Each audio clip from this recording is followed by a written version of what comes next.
Welcome to Indiana Outdoor Adventures. I'm Troy McCormick, and joining me today is Jack Shannon of Shannon Dog Training. Now, Jack's got some very traditional dog training methods that he uses, and he has some very unique and interesting and fun training things that he does that we're going to talk about today. But Jack, I know you've got a new facility. You do a wide range of obedience training to even cell phones and shed deer antlers. Tell me just a little bit about some of those services that you offer to your clients. Well, we offer everything from just the general population or general public obedience for their little house dog on up to a competition obedience for a sport dog or law enforcement dogs. We have police dogs out working for cell phones, drugs, tracking, suspects, that type of thing. Yeah, you don't think about that too much, but those dogs have to be trained somewhere. Yes. And you're the guy that does that. Well, I'm one of many. There you go. Now, Jack, what is your background? What kind of training and experience do you have with training dogs? I was a police canine handler for about 16 years. Then I've attended numerous schools, set remote collar training out in Las Vegas, National Canine School for Dog Trainers in Columbus, Ohio, as well as various, other police-related schools and obedience schools. Now, how does your experience with police canines help you with the work that you're doing now? Well, like the shed antler dogs or any type of dog that's searching for an item, obedience is the foundation for everything. If you have a shed antler dog or a deer recovery dog, you want that dog to have obedience. So if you're out in the field, the dog just doesn't take off and you lose the dog. So the dog has to be able to follow your direction while he's working. Okay. And this whole thing about cell phone detection, how does that work, and what kind of environment do they use those kinds of dogs in? Cell phone dogs are fairly new due to the large amount of phones getting into prisons and correctional facilities. We just recently, in this area, had a inmate that was running a large methamphetamine operation from prison. Local jails get cell phones in, but a cell phone into a jail is very dangerous because they can order attacks on witnesses, intimidation, that type of thing, or run their continued criminal enterprise from the jail. So how do you train a dog to find a cell phone? A cell phone is like any item. You can train a dog to find anything because to a dog, everything has an odor. A cell phone has its own signature odor that's unlike anything else. And when the dog learns to detect that odor, then he is rewarded by his favorite toy or a game of fetch or whatever he really enjoys. Now, I got to know, does a Nokia phone smell different than an iPhone? I mean, how do you teach a dog to recognize these scents? Well, we don't like to reveal a lot of our training techniques, but a cell phone has its own signature odor. It's the component that the plastic's made of, the circuit board, the batteries. It's an entire scent picture that the dog indicates and learns. And working with a dog, he's trained to go into a room or a cell, and then what does he do? Does the handler work him, or how does that work? It works both ways. A dog can work with the direction of a handler, or also a dog can work independent of the handler. You want to be able to do both ways, because in a jail environment where you have a real small cell, it's kind of hard for a dog and a handler to get into a confined space. So the dog has to be able, again, comes back to obedience. The dog has to learn to follow direction. When you give the dog search, he needs to go in and search in a methodical way and locate the item. We're in just outside of Rockville, Indiana, home of covered bridges and sugar maple festivals and Shannon dog training. Now, the new kennel, tell me just a little bit about the facilities that you have too. Well, we have a new facility up. It's about a 60 by 30 training area. We have indoor kennels where we can house about 11 dogs. Okay. They're indoors. We like the indoor kennels at the heated air. Keeps the bug population down. So if you have dogs with a lot of mosquitoes in the summertime, we like to keep the dogs in where they have less exposure to the insects. Okay, good. And this is you're not only kenneling dogs that are being dropped off for training purposes, but if somebody wants to go on vacation or they have to go out of town for something. Yeah, we have overnight boarding. But we also do in-house training where someone can leave their dog with us for a week, 5 weeks, and we do the training, then work with the person after that. You know, it's an interesting thought. If I wanted to drop off my lab and have you train it for duck retrieval for a hunting dog, or I wanted to drop it off and have you train it for basic obedience around the house, how long does it take to train a dog? Well, actually, it depends on the dog.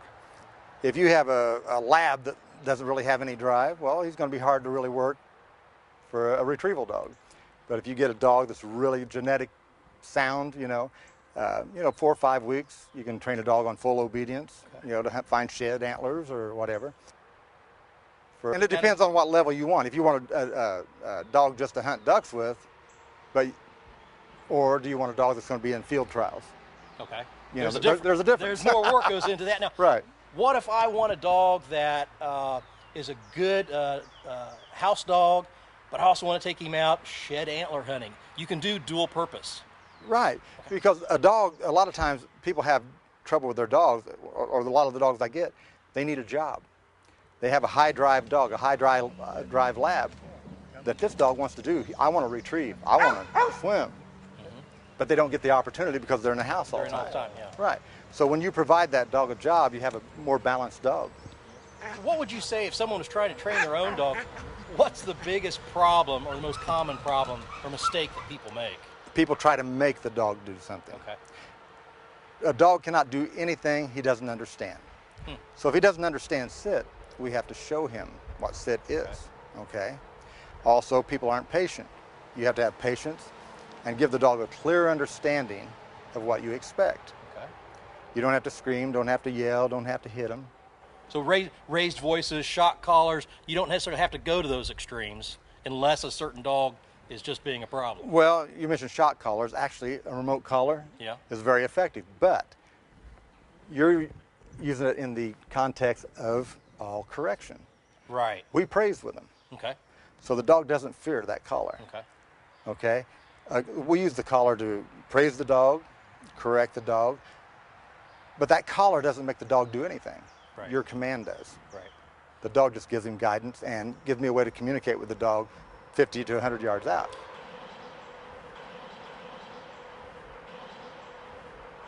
And you're teaching the dogs both voice command and hand commands.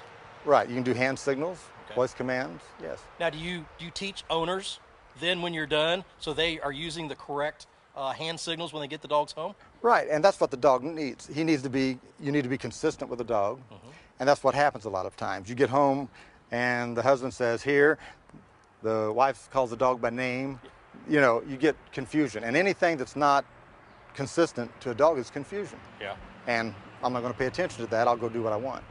Correct. And dogs learn 2 ways. Behavior that's rewarded will be repeated. A behavior that's corrected will become extinct. So, and also you have to perceive how the dog, or you have to understand how the dog perceives it. If a dog jumps on you and you grab his legs and say, get down, to you, you may think you're correcting the dog, but to the dog, you're rewarding him by touching him. Okay. That's good. So you kind of got to think about how the dog sees everything. Yeah. Also, dogs learn or deal with stress 4 ways. Avoid, flight, fight, submit. That's the only 4 things he can do under stress. One more time. Avoid, flight, fight, submit. Okay. Right. So if we're teaching the dog to sit or do a sit-stay and he moves and we charge in there, no, he's going to go pew, because that's stress. Right. And a dog has to learn how to deal with stress also. So that's when we go in, we want to be calm, no, sit, or no, down. Welcome back to Indiana Outdoor Adventures. I'm out in the woods today with a friend of mine, David Pyle. And David is a certified forester that owns timber sales and wildlife management. And David, you get to go out and explore people's wood lots and mark timber. And I want to just have you tell us a little bit about what it's like for a landowner that wants to go through a timber sale. Okay. Kind of take us through, the process of, let's say somebody owns 20 acres, 40 acres, and they want to sell some timber. What does a forester do, and what is the process? Okay. And what a forester does is in essence, they mark the trees to be sold to timber buyers, and we have a competitive bidding process where they come in and bid on the trees. But if you have a piece of property and you say, I don't know if I need to have a timber sale or not, then what you want to do is contact a forester like myself. We can come out, look at the woods, see what you have, and let you know whether you have enough for a timber sale or whether you don't, or whether you need some other kind of management. Kind of like if you got something like this, you got a whole woods full of these, then yeah, you're in good shape. So, but so we come out, and I usually don't charge for the initial visit to come out and look at the woods and kind of say, yeah, you have enough for a sale, or no, you don't, and maybe you should do this instead of have a timber sale. But if you do, then the process kind of starts with me going out, actually doing a cruise of the woods, marking the trees that need to be sold based on your goals. You know, somebody maybe they want to just have a select cut for just to get better management of the timber. Some people may want to do more wildlife management, and they're not as much interested in the timber. So you kind of depends on your goals, and I mark the trees based on your goals.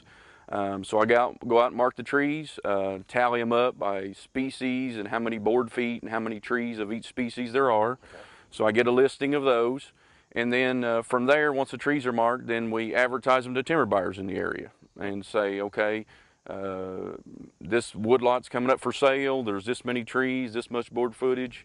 We're going to sell it on this day at this time, and we usually do a sealed bid where all the bids have to be in by that day and that time, so that they've got a limit on when they can bid. When the bids come in, I can tell you, you know, what is a good price or what's a fair price, and let you know. It's like, oh yeah, you should consider these bids, or maybe this bid's too low, and you shouldn't consider that. So you can kind of compare the bids to each other, and then it's up to the landowner. They can accept or reject any or all bids. So you're kind of the guide through the process. Yeah. I mean, we get you basically get you from the beginning all the way through the process to the end. So, but once you've got the bids, if you accept a bid, then we go through, have a written contract, work up the contract specific to your property. So if there's situations, say, well, I want the log yard where they load the trucks and stuff to be over here, and I don't want them to go into that part of the woods. I want to leave that pristine. Then we can put that in the contract and say, okay, that's specific to your property. And when it's in the contract, you usually don't have much trouble because everybody knows ahead of time what to expect. You know, the timber buyer knows, okay, I got to stay out of that area, or I come in with my trucks over here, and there's not the miscommunication of, well, I didn't know that, you know, to begin with. So. So all that goes in the contract, and then when they sign the contract with you, then they'll usually either give you a down payment or a payment in full, when you have two different options there on getting paid for the trees. But when you do a sale with a forester, you get paid for the trees before they're cut. Okay, so you don't have to worry about, you know, well, they've cut my trees, now when do I get my money? You get paid before the trees are cut, you know. So it may be they pay you part when they sign the contract, and the remaining, usually how it's worded is do the remaining by a certain date that we specify, or before the trees are cut, whichever occurs first. That's usually how it's worded in the contract. So, so then you've got the written contract. You give them a length of time to get the trees out. Once the operation starts, then I'll come out and check on them, make sure the contract conditions are being abided to. So, so making sure they're doing what they're supposed to do, and it's going to look like you want it to look like after you're done. You know, as far as, you know, the certain areas that maybe you want to be left alone, or you know, we want to go down here with a skid trail and not over there. So making sure those conditions that we had in the contract are abided to, and then we'll check them when they're done, make sure they've got everything cleaned up. Maybe they need to smooth out trails, or put water diversions on a trail that may erode, something like that. So those kind of things that we make sure they get done at the end. And so then by then the process is complete, and then you can you've got your timber marked, sold, and they've been paid for, and the logging's done, and you've gone through the whole process, and now you're getting back to having your woods back. So as the timber consultant, you're the guide for the landowner to walk them through the process. They don't really have to do much other than decide whether they want to accept the bid and give you guidelines on how they want their property treated. Yeah, you know, as a consultant, I'm working for the landowner. So if you tell me how you want the trees marked, as far as based on your goals, like I'm interested in this, or I'm interested in that, and I want it to look like this when it's done, then I mark the trees and do the process how they want it done. So based on what their goals, and everybody's a little bit different. You know, some people are more timber related, some people are more wildlife related. So it kind of depends on your specific goals. And then, like I said, you know, yeah, other than giving me some guidelines on how the trees to be marked, and maybe the conditions of the sale to put in the contract, and then I'll take care of the rest, and and make sure the loggers are doing what they're supposed to do. So. For landowners that have some property and they might want to sell some of the timber off, it's always beneficial to have someone who knows what they're doing come out and take a look at things. There are foresters out there that can help guide you through the whole process of having the timber cruised, appraised, and then auctioned off.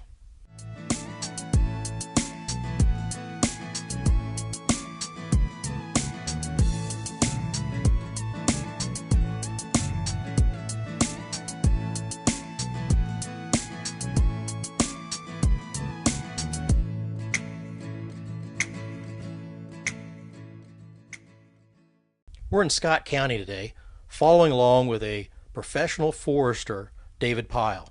And David goes out and helps landowners determine what the value of their timber is on their property. And he cruises the timber, marks it, grades it, prepares a sale to go up for auction, and then follows through the auction and helps the landowner throughout that whole process. Now, most people don't realize what all goes into cruising timber. I had some great insight when I was in college and I had taken a dendrology class, and the professor ended up hiring me over Christmas break to help him cruise some timber. And there's a thing that you'll see David using. It looks like a stick, like a yardstick, and that's called a Biltmore stick. And the Biltmore stick, you'll see him hold it up against the tree, and he can use it for measuring the diameter of a tree.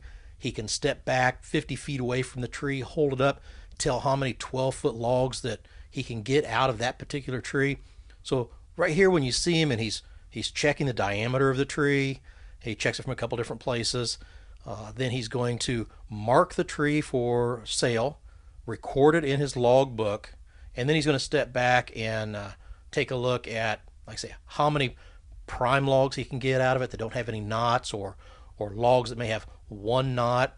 He grades these because he'll use that information when setting up the bid parameters so that timber buyers can come by and give a bid on the auction. You can see here where he's spray painting down at the ground level. You got to remember that when the trees get cut, when he comes back in as a forester to check and make sure that everything was cut that was supposed to be cut, the logs are gone. So not only does he mark the tree at above eye level so you can see it, but he marks the stump so he knows when he comes back, he'll know that the tree that was supposed to be cut was cut. So he's there from the beginning all the way through to the follow-up. Now, when I did the timber cruising, like I say, back in college, we did it in the winter time. And oh my gosh, it was cold. And we didn't have those nice little identification things like leaves. And so you really have to know your timber. And, you know, these foresters, they can look across through the woodlot, and that's a white oak, that's a red oak, you know, that's an ash, that's a tulip poplar, with or without the leaves on. So these guys can really come through. They can assess the diameter, the quality of the timber. They know what the value is of that timber, or they can let you know whether they even want to auction off the timber or not. Now, the nice thing I really think about having a timber consultant advise you is he's there working for you. Now, we're not talking about clear cuts. Of course, you could do that if you needed to clear out an area for building or something, but we're looking at timber stand improvement program combined with timber harvest of quality timber, mature timber that's ready to be harvested. We're leaving seed trees there to propagate for next generations. These guys really are after a beneficial woodlot.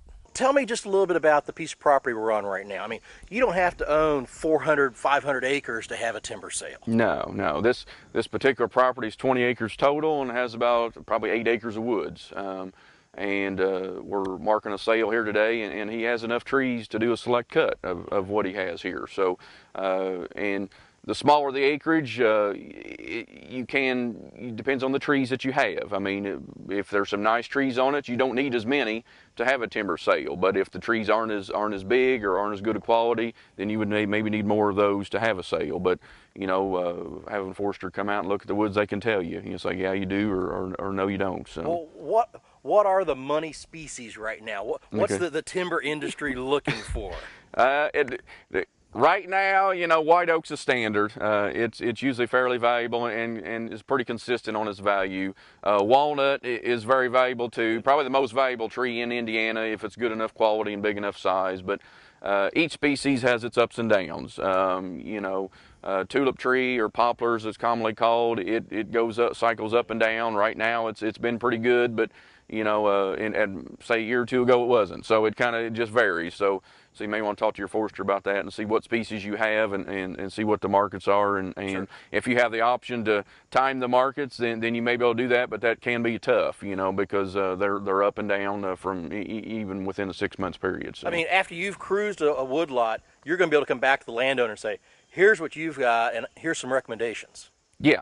And like I said, based on what you're wanting to do, it's like, okay, you should cut these trees or you should leave these trees based on the timber markets and you know, well, your other goals too, whether it be wildlife or recreation. So Speaking of that, of course, white oak, I always think of acorns, turkey hunting, deer hunting. Yeah. And so I wouldn't want all my white oaks cut out of my wood lot, but you know, a nice thing about you is you're Indiana's only QDMA certified forester, right? Yeah, That's kind of a certified inspector. Yeah, that's kind of a neat claim to fame. So the Quality Deer Management Association, you're also looking at wildlife. Yeah.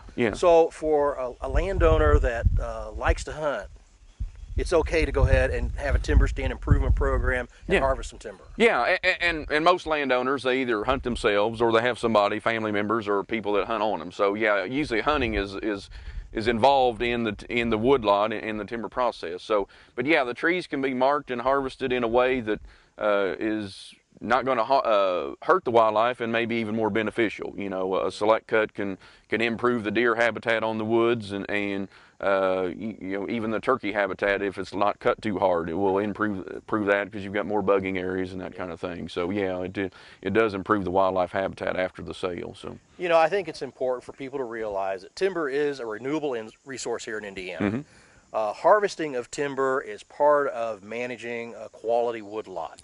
Opening up the canopy induces new growth for foliage below in the understory area that benefits the food source for deer and quail and grouse and turkey and all these different species. So a properly managed wood lot includes harvesting some timber. That's right. Yeah, and a woods that's left alone and not harvested or not any trees taken out at all is probably not the best wildlife habitat for, you know, because the diversity of habitats, whether you got some new growth coming in and some medium growth, I mean, those provide, like I said, browsing areas and maybe nesting areas for turkeys and those kind of things. So that variety, that biodiversity, as we call it, is important. So. Well, if you've ever thought about having a timber harvest on your property, give David a call. He'll come out. He does a free analysis of your property. You can't beat the price. Yeah. Your fee is worked into the cost of the timber sale. So you've got him or another forester to guide you through the process so you're not on your own trying to figure out how you're going to get the best deal for your timber. David, thanks a lot for joining us today. Thanks, Troy. We'll see you next time right here on Indiana Outdoor Adventures.